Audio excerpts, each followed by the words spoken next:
Bienvenue tout le monde pour ce DeFi Actu du 12 mars 2025, j'espère que vous allez bien. Pas mal de news pour aujourd'hui et comme tous les mardis soirs, enfin mercredi matin pour ceux qui sont sur YouTube, voilà, ce DeFi Actu est enregistré en live la veille au soir. Ah, c'est comme ça, c'est la vie, fallait être là.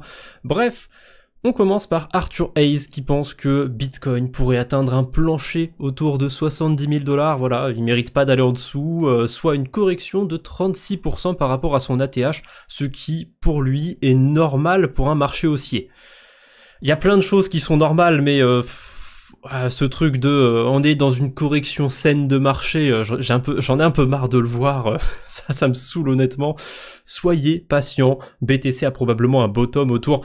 Il parle de BTC comme si c'était une entité aussi vivante, c'est très drôle. Bref, un bottom autour de 70K, correction de 36% par rapport à 110 000 $, normal pour un marché haussier. Normal pour un marché haussier, on est censé être dans des cycles qui sont de plus en plus matures, donc avoir une volatilité de plus en plus tassée, pour moi c'est pas une correction. Et j'ai pas été vérifier les précédentes réelle correction qu'il y a eu sur les précédents cycles, mais ça dure combien de temps une correction de marché? Pour Bitcoin, j'ai été voir, j'étais étonné, je pensais que ça faisait plus que ça, mais depuis le 22 janvier, voilà, on peut se mettre d'accord, autour du 20-30 janvier, dans cette temporalité-là, on a marqué le top, et ça baisse depuis. Donc on est dans une correction, si on veut, depuis ce 22 janvier. Par contre, j'ai envie de prendre un exemple qui va certes dans mon sens, mais qui est quand même marrant.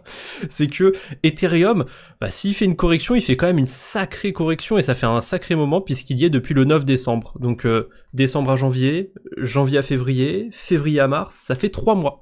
3 mois que ça corrige du côté d'Ethereum et on n'est pas... voilà, évidemment c'est Ethereum, c'est plus volatile, on est sur un moins 50... moins 52%, peut-être quelque chose comme ça. Ah, Ethereum. Mais c'est juste une correction saine de marché, voilà. Bitcoin, ce sera moins 36%. Pourquoi pas, Ethereum sera moins 52%. C'est trop incertain, ce genre de chiffres. C'est comme tous les chiffres, c'est comme toutes les données. On peut les interpréter de toutes les manières qu'on veut.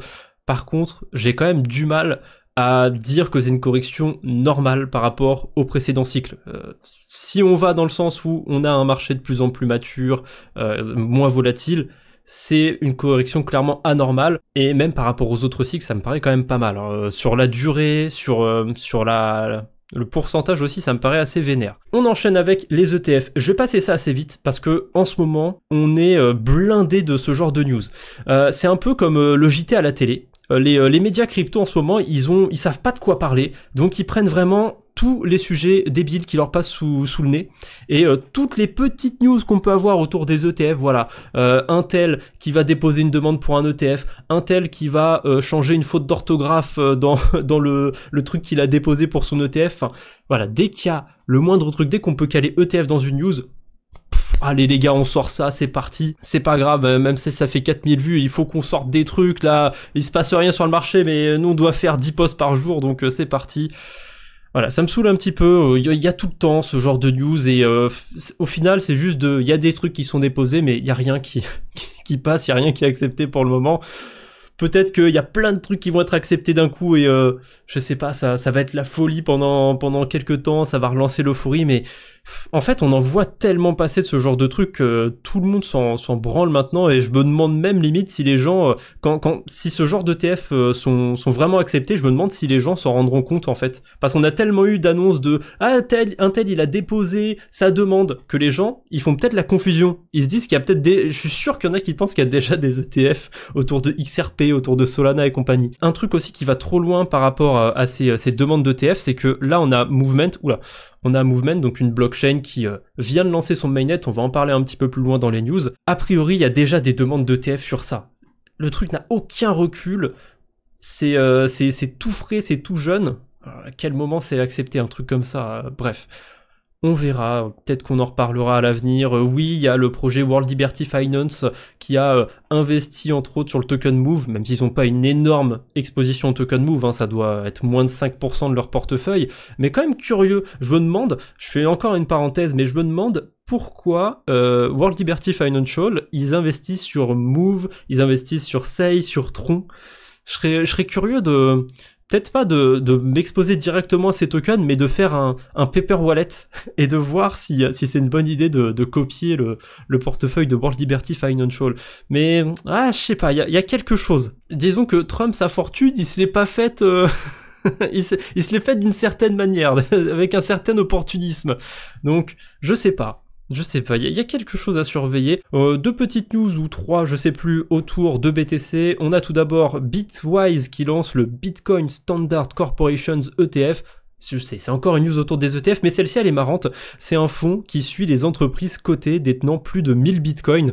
Je trouve le principe drôle. Après, est-ce que c'est particulièrement des entreprises qui vont être en bonne santé ou quoi que ce soit? J'en sais rien. Mais le produit est original. Ensuite, on a le top, les gouvernements qui détiennent le plus de BTC. Donc sans surprise, on a les États-Unis en premier, même si ils sont talonnés par la Chine en deuxième. Ensuite, on a le Royaume-Uni, le Bhoutan. Le Bhoutan, eux, ils ont pas confisqué des cryptos comme la plupart des autres gouvernements. Ils en ont miné. Voilà, ils minent énormément de BTC. Le Salvador, ils en achètent et ils en minent. Ensuite, on a l'Ukraine. Ça, je suppose que ça devait être les dons à l'époque quand la guerre a commencé. Non, elle est beaucoup plus vieille que ça, la guerre, mais je sais plus quel événement c'était en particulier. Il y a eu un moment où ils avaient fait une campagne de dons en quelque sorte en crypto. Ils avaient accepté les dons en crypto. Bref, je suppose qu'une grosse partie de ces BTC viennent de là. Le Venezuela, je sais pas trop d'où ça vient. Potentiellement comme les pays classiques des bitcoins qui ont été saisis, et Finlande aussi, ça c'est sûr, c'est des bitcoins saisis en Finlande. Je vois pas, ça m'étonnerait qu'ils en aient miné. 85 BTC, c'est pas grand chose, mais c'est déjà pas mal. 85 BTC, a priori ça les classe en top 8 s'il y a bien tous les pays. Que pensez-vous de ce top? C'est pas encore le bull run des gouvernements, évidemment, on n'y est pas, mais ce qui est quand même marrant, c'est que, admettons, allons dans le sens des maximalistes, que Bitcoin c'est la meilleure manière d'avoir de l'argent, quoi que ce soit. Moi je trouve ça marrant de regarder les pays qui en détiennent du BTC et de me dire que peut-être plus tard, il y a des pays qui aujourd'hui sont pas du tout riches, on va dire, qui sont pas des ultra puissances économiques, et qui peut-être, grâce à ça, pourront avoir une place plus élevée, on va dire, à ce niveau-là dans la société. Genre typiquement le Bhoutan, le Salvador, je suis même sûr qu'il y a certains d'entre vous qui connaissaient même pas le nom de ces pays avant d'avoir entendu des news. On a, là on passe dans les mauvaises nouvelles du jour, et déjà, on a les régulateurs européens qui examinent l'utilisation par le groupe Lazarus, les méchants nord-coréens, de certains services de l'exchange OKX, comme son wallet Web3 ou son agrégateur de DEX, dans le cadre du blanchiment des fonds dérobés à Bybit. La question pour les régulateurs est de savoir si les services Web3 d'OKX sont concernés par MiCA et donc susceptibles de sanctions selon Bloomberg. Alors la question pour moi elle est vite répondue, comme on dit, c'est des services Web3, donc a priori ils détiennent pas les actifs des clients. Là les clients ils ont leurs fonds sur des wallets, ça leur appartient, donc ça m'étonnerait qu'ils puissent être sanctionnés vis-à-vis de ça. Bon, après l'Europe ils aiment bien l'argent comme tout le monde, donc il y a moyen qu'ils peut-être qu'ils vont trouver une petite excuse, non ça c'est pas très bien. Donnez-nous de l'argent et on vous laisse tranquille. Je sais pas, mais je pense, sur le papier, je vois pas comment il pourrait être incriminé par rapport à cet outil-là. C'est pas cool que ça ait permis de blanchir de l'argent, mais si c'était pas OKX, si c'était pas Tornado Cash, Torchain, EXCH, ça aurait été d'autres trucs. La vie trouve toujours un chemin. Les vices trouvent toujours un chemin aussi, c'est une lettre, ça change pas grand chose. Ensuite, on a un rapport de Cybers Alert, je vais être transparent, je l'ai pas téléchargé, j'ai pas été le lire, donc on va juste se fier aux gros chiffres qu'il y avait sur le post. Donc un rapport de Cybers autour du peak butchering sur l'année 2024. J'en avais déjà parlé dans un live sur Twitch de cette arnaque. C'est une arnaque assez compliquée. Il y en a peut-être qui ont déjà été approchés par des scammers pour aller liker des trucs sur Cdiscount ou ce genre de bordel pour être payé 15 balles juste pour aller liker une annonce, ce genre de choses. Et ben c'est ça le peak butchering. C'est une arnaque où on vous paye un petit peu au début et on essaye de vous vendre un truc comme quoi vous devez investir pour avoir plus de quêtes, pour avoir plus de travail, et au début vous payez un petit peu, vous recevez encore plus d'argent, on vous nourrit un petit peu, c'est de l'engraissement de porc, si on devrait le traduire en français, le nom de cette arnaque, et à un moment, vous payez un petit peu plus, et ensuite, boum, ils coupent les ponts, ciao, merci pour l'argent. Mine de rien, alors c'est pas très éthique ce que je vais dire, mais c'est pas con, mine de rien comme arnaque, parce que bah ça leur permet de s'assurer que vous maîtrisez un petit peu les outils de la blockchain et que vous pourrez leur donner des stablecoins. Hein, et ils sont pas cons, ils pensent à tous ces scammers. Non, le truc qui est horrible par rapport à cette entreprise du crime, hein, parce qu'on peut vraiment parler d'entreprise littéralement, c'est que c'est fait dans des essentiellement dans des pays asiatiques de ce que j'ai vu. Et bah il y a littéralement des esclaves qui passent leur journée à essayer de scammer des gens pour, soi-disant, hein, s'ils ont réussi à arnaquer tant d'argent, ils peuvent récupérer leur liberté. C'est les mauvaises nouvelles du jour, ça peut pas toujours être sympathique. Ensuite, on a eu un petit problème du côté de OneInch. Alors a priori, c'était sur la V1 et c'était uniquement, ça causait uniquement des torts au résolveur. Donc je vois pas exactement ce que c'est, mais en tout cas, pas de fonds d'utilisateurs qui ont été dérobés, mais quand même 2,4 millions d'USDC et 1276 Ethereum. Donc a priori 5 millions de dollars. Au moment du hack, peut-être que ça vaut un petit peu moins maintenant, j'en sais rien. Bref, pas cool, hein, du côté de OneInch, mais bon, c'est la V1, ça devait plus être énormément utilisé, je suppose. Et c'est tout ce qu'on avait pour les mauvaises nouvelles du jour, mais c'était déjà pas mal. On enchaîne avec les levées de fonds, et on commence par Mix Finance, qui a levé 5 millions de dollars, un protocole de perpétuel asiatique a priori, hein, c'est dans la croche sur Crypto Fundraising, et je vois qu'ils sont sur Arbitrum, sur la Binance Smart Chain et sur Linea. C'est pas étonnant qu'ils soient sur Linea vu qu'ils ont consensus dans les investisseurs. Ils ont dû payer littéralement pour les avoir chez eux. Ensuite, on a Parasol, une plateforme de développement Web3 gaming. Ah, c'est super, on adore le gaming Web3, qui a été acquise par Mysten Labs. Donc la blockchain suit, hein, on va englober Mysten Labs. Ensuite, on a Balmy Finance, c'est un protocole qui permet de faire du DCA, ça permet aussi de faire certaines stratégies de DeFi de ce que j'ai vu maintenant, qui a reçu du soutien financier de la part de Gnosis DAO. Je crois qu'ils sont disponibles sur cet écosystème, donc je sais pas, c'est peut-être pour améliorer l'expérience utilisateur sur Gnosis, qu'ils ont foutu de l'argent sur Balmy. En tout cas, c'est un protocole sympathique pour ceux qui chercheraient à faire du DCA sur la blockchain. J'en ai déjà parlé il y a un petit moment sur ma chaîne principale. À l'époque, ça s'appelait Min Finance. Voilà, ça rappelle peut-être des souvenirs à certains d'entre vous. Et il faudrait que je refasse un de ces quatre, un tutoriel sur Balmy, ça pourrait être sympathique. On a Ivory Pay, une plateforme de paiement en stablecoin pour l'Afrique, qui a reçu un soutien stratégique, hein, c'est écrit Strategic Funding, de la part d'Edera. Pourquoi pas, c'est pas les seuls à investir sur le continent africain, on a Tether aussi qui a foutu pas mal d'argent là-bas. Ça c'est pas vraiment une levée de fonds, mais je trouvais ça très marrant. Je vais traduire le post pour être sûr d'utiliser les bons termes. Donc on a la fondation Axelar qui a levé 30 millions de dollars en quelque sorte, en vendant des tokens AXL. Je crois que j'en avais parlé aussi il y a pas si longtemps, mais les projets, les gros projets crypto, en général, ils vont pas les vendre des tokens sur le marché. Optimism, ils ont beaucoup fait ça, ils vont trouver des investisseurs et ils vont aller leur vendre des tokens en OTC. Voilà, donc en dehors du marché pour pas faire s'écrouler les cours. Je suppose que les investisseurs de leur côté doivent avoir un prix assez avantageux. Et ce que je trouve marrant en fait, c'est dans l'énoncé de CryptoDep. Ouais, bon, ça s'invente pas un nom comme ça pour un média.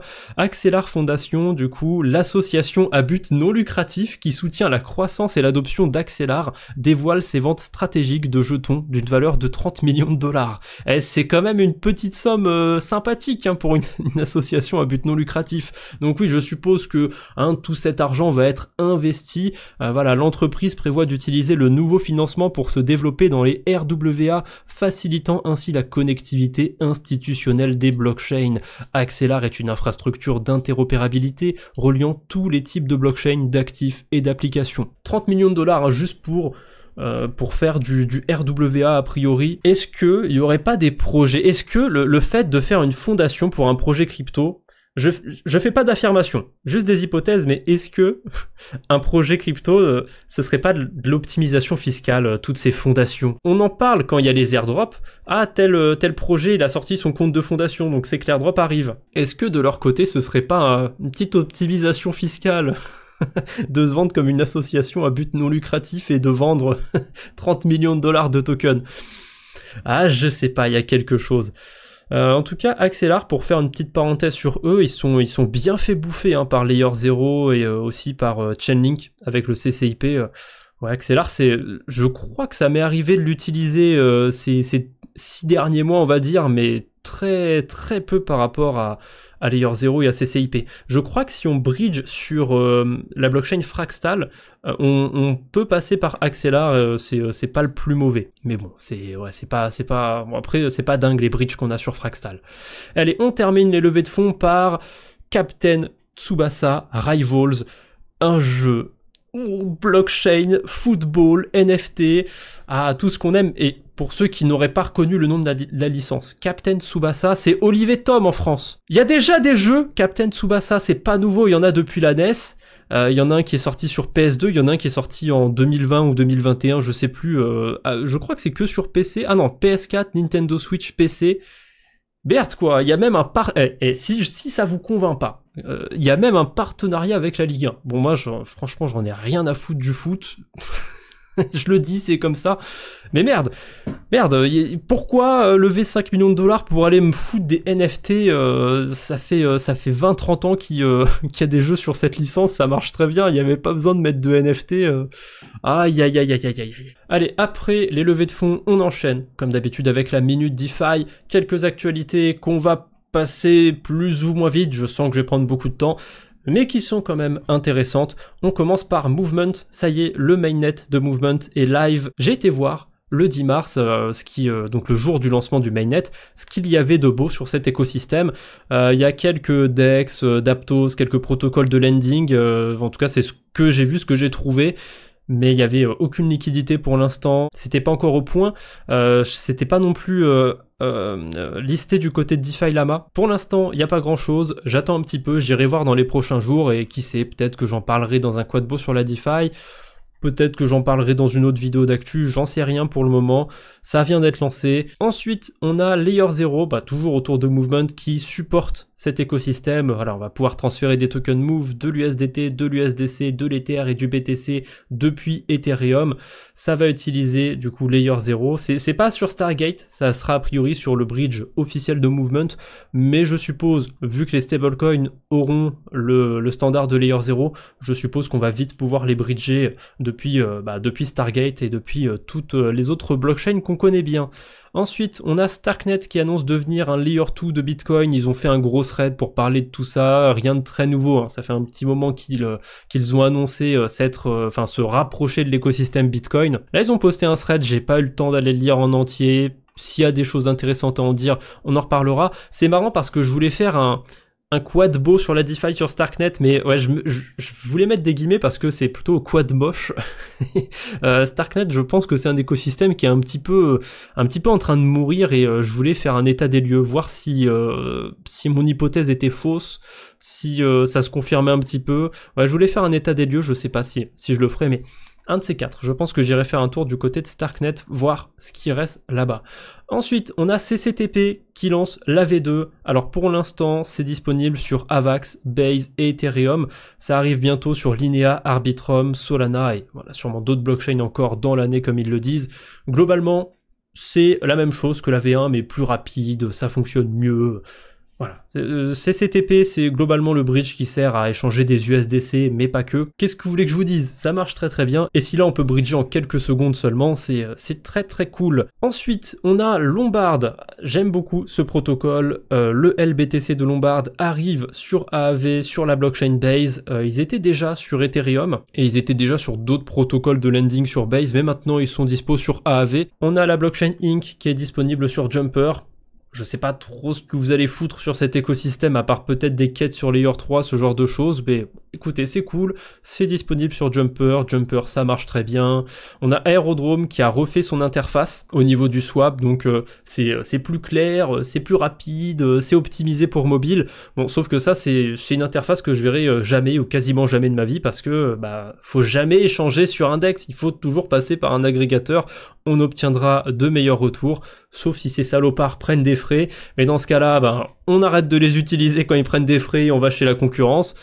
c'est le jeu, peut-être qu'un jour ils prendront tous des frais, mais pour l'instant, on peut trouver des agrégateurs qui n'en prennent pas, et encore mieux, des agrégateurs d'agrégateurs comme Jumper. Et ils prennent pas de frais Jumper, donc c'est génial. Ensuite, on a l'USDT 0, donc l'USDT tout court, hein. Le 0 c'est par rapport à Layer 0, en gros c'est de l'USDT qu'on peut bridger facilement. Bref, il sera disponible, ou il est disponible d'ailleurs sur la blockchain Corn.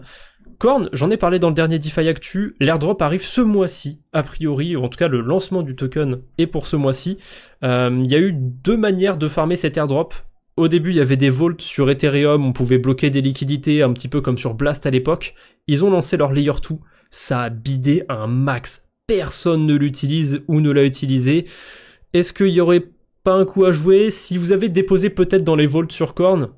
Je dis ça, je dis rien, c'est peut-être pas con de bridger un peu sur cet écosystème, surtout qu'a priori il n'y en aura pas pour très longtemps, sauf s'ils décident de repousser. Et il y a un truc qui est marrant par rapport à Corn, c'est que je l'ai comparé à Blast à l'époque, et ils ont fait un système similaire. Blast avait fait des vaults sur Ethereum, enfin pas des vaults, ils avaient fait un système à points sur Ethereum. Corn a fait un peu la même chose, sauf qu'ils n'ont pas pris les liquidités en otage. Blast a fait ça, c'est-à-dire que quand Blast avait terminé son système à points sur Ethereum, quand ils ont lancé leur mainnet, ils ont obligé les gens à bridger sur leur écosystème. Corn n'a pas fait ça, Corn n'a pas obligé les gens à bridger, à récupérer leur liquidité sur Corn. Et du coup, ils ont quasiment aucune TVL, ça a complètement bidé. Après, ils n'avaient pas énormément d'applications. Blast avait quand même un écosystème, on peut leur reconnaître ça. Mais c'est dommage. J'ai bien aimé le fait que Corn ne prenne pas en otage les liquidités de leurs utilisateurs. Mais malheureusement, ça n'a pas bien marché pour eux, cet aspect-là. Ça bide complètement. Si vous n'avez pas du tout farmé Corn, je pense que c'est une très mauvaise idée de s'y mettre maintenant, parce que j'ai pas été revoir, mais aux dernières nouvelles, il n'y avait pas de rendement sympathique, il n'y a vraiment rien sur Corn. Bref, vous faites ce que vous voulez, évidemment, c'est juste une idée, une hypothèse sur comment ça pourrait se passer autour de Corn, mais après, si ça a bidé, il y a des chances aussi que l'airdrop ne vaille pas grand-chose. On va sortir là de la minute DeFi, je vais m'attarder un petit peu sur ce sujet. On a Coinbase qui a un programme qui s'appelle Coinbase One, a priori, je connais pas du tout. Je suis tombé sur ça un peu par hasard, mais ça m'a fait me questionner par rapport à certaines choses. En gros, de ce que j'ai compris sur ce thread, Coinbase One, ce programme, ça permettrait de débloquer des deals on-chain, donc de débloquer des opportunités sur la blockchain en connectant son portefeuille à son membership, donc son abonnement, c'est bien ça, hein. Ouais, c'est ça, c'est un abonnement jusqu'à une valeur de 60 $. Donc j'ai pas bien compris, il faut payer pour avoir ce programme avec des partenariats avec les meilleures applications de trading social, DeFi, NFT. Explorer la blockchain n'a jamais été aussi gratifiant. Ça, c'est des termes que j'adore. Du coup, peut-être que je dis des conneries. Ouais, on peut essayer un essai de 7 jours sur Coinbase One. Donc ça a l'air d'être vraiment payant cette fonctionnalité. Et ça m'a fait réfléchir par rapport à un truc. Est-ce que les exchanges, Coinbase typiquement avec leur blockchain, ils n'auraient pas le pouvoir d'imposer des avantages? Est-ce qu'on pourrait pas avoir à l'avenir, c'est peut-être dystopique ce que je raconte, mais des avantages à ceux qui vont avoir un compte avec un KYC ou quoi que ce soit, mais sur la blockchain, sur la DeFi? Typiquement, ceux qui vont faire des swaps sur Aerodrome, ils auront un petit peu moins de frais que les autres s'ils ont un KYC, ou s'ils sont sur Coinbase One, ils auront des meilleurs rendements sur le staking, ce genre de choses. Je suis persuadé que ça pourrait arriver, en tout cas sur un écosystème comme Base, ça m'étonnerait pas, et je suis pas très fan de cette vision. De base, je voyais un futur avec 2 DeFi. Une DeFi un petit peu obscure, celle qu'on a actuellement et dont j'aime bien parler, que j'aime bien suivre, où il faut aller chercher les petits protocoles et compagnie, et une DeFi un peu institutionnelle, où globalement ils vont faire du yield sur du bourg du trésor, voilà, des trucs chiants qui bougent pas. Après c'est bien hein, aussi d'avoir des trucs chiants qui bougent pas, hein. Je dis pas ça dans le sens où je critique quoi que ce soit, mais ouais, une DeFi très institutionnelle et une DeFi un peu underground, et j'ai l'impression que ce truc de Coinbase là, ça mêle un petit peu les deux, où on a une sorte de DeFi global, et si on est plus du côté instit de la force, on a des avantages, et si on veut être un petit peu, je sais pas, un utilisateur qui passe sous les... non, qui passe sous les... Non, c'est pas une bonne expression. Ouais, un utilisateur lambda, ouais, je sais pas, j'arrive pas à trouver une bonne expression, c'est pas grave. Si on veut être un utilisateur lambda, on a moins de bonus, on a moins d'avantages. Ouais, ça se termine là-dessus, j'ai plus grand chose à dire sur le sujet. Mais pour ceux qui sont sur la rediff sur YouTube, donnez-moi votre avis. comment vous pensez que la DeFi va évoluer? Est-ce qu'on va partir dans cet univers où on a 2 DeFi? Est-ce que on n'aura qu'une seule DeFi et ce sera soit le côté obscur, soit le côté institutionnel? Est-ce que vous pensez à d'autres choses encore? Je suis curieux d'avoir vos avis là-dessus, et pareil pour ceux qui sont sur Twitch, hein, si vous avez quelque chose à commenter sur n'importe quel sujet, allez-y. Un petit point airdrop pour terminer l'actu du jour, vraiment petit, hein, ça va aller assez vite. On commence par le compte d'Airdrop Adventure qui partage les derniers airdrops, avec des guillemets, les dernières récompenses qu'il y a pour ceux qui stake des BNB sur Asterus. Voilà, quand on dépose du BNB sur Asterus, en fait, on récupère les récompenses sur les launch pools, les launchpads du côté de Binance, ce qui est sympathique. Moi, je trouve ça cool de pouvoir farmer ces launchpads en restant sur la DeFi. On peut le faire aussi avec du BTC maintenant, grâce au protocole Solve. Plutôt intéressant. Ensuite, on a Suplay qui a fait un petit post pour teaser comment on peut récupérer des récompenses sur son wallet connecté à Suplay. Alors, pour ceux qui sont passés complètement à côté de tout ça, Suplay, c'est une console un petit peu comme le Steam Deck sur l'écosystème Sui, évidemment. Je crois qu'il y a encore les précommandes de disponibles. Il y a des gens qui ont spéculé par rapport à cette console, un petit peu comme à l'époque avec les téléphones sur Solana. Et là, ils nous teasent potentiellement des rewards qui pourraient arriver. C'est pas la première fois qu'ils font un post pour teaser ce genre de choses, et j'ai pas vu d'airdrop ou quoi que ce soit depuis aux gens qui auraient précommandé des Suplay, mais on verra bien. Peut-être que cette fois-ci, c'est différent. Et pour terminer, le mème du jour. Alors, c'est encore un mème de geek de la DeFi, mais ça m'a bien fait marrer. On a Concrete. C'est un protocole un petit peu d'investisseurs pas institutionnel, c'est un petit peu un protocole de VC, dans le sens où on va retrouver souvent des vaults chez eux. Alors ça va être des vaults on a des vaults sur Movement par exemple, on avait des vaults sur Berachain et compagnie, où il fallait bloquer des liquidités, littéralement les bloquer pendant quelques semaines, quelques mois, et c'est encore bloqué pour Berachain et pour Movement, et ça se passait sur Ethereum, enfin... Voilà, et ensuite ils vont investir, quand les blockchains seront lancés, ils vont investir sur différents protocoles. Ça permet de farmer passivement du rendement, des points. Sur le papier, c'est pas une mauvaise idée, et ils ont récemment lancé des produits qui sont pas sur des écosystèmes qui se lancent, donc des produits sur des protocoles qu'on peut farmer maintenant tout de suite, et ça suit pas du tout du côté des VC. Regardez, il y a 20 $ de déposés sur le vault de BTC, 5000 $ sur le vault d'Ethereum, 5000 sur le vault stablecoin autour de Morpho, et ce qui est marrant, c'est qu'ils ont triché, ils ont menti dans leur petite vidéo qu'ils ont postée récemment. Sur tous les vaults, ils mettent 12 millions de $ de TVL, et c'est bien les mêmes vaults, hein. On reconnaît tous les points et compagnie. D'ailleurs, même l'APY, j'ai pas fait attention, mais je crois que l'APY, il est différent. 12,5% là sur Ethereum, a priori. Ça m'a pas l'air infaisable, mais ouais. La vérité est un peu moins sexy, 9,2.